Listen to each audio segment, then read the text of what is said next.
بس خلیفہ وقت سے جماعت کا اور جماعت سے خلیفہ کا اللہ تعالیٰ نے جو تعلق مند ہے وہ خدائے رحیم و کریم نے اپنی محبت کے عطر سے ممسوح کیا ہے، اور اس کی خوشبو آج ملک ملک اور کریا کریا پھیلی ہوئی ہے، اور ہر سو پھیلتی چلی جا رہی ہے اور پھیلتی چلی جائے گی۔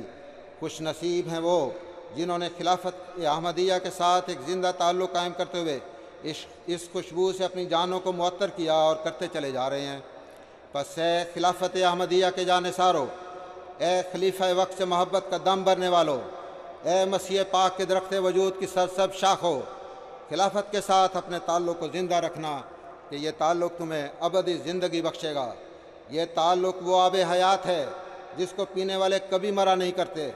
اپنے اس تعلق کو زندہ رکھنے کے لیے خلافت کی اس طرح اطاعت کرنا جیسے نور الدین نے اپنے مرزا کی اطاعت کی تھی۔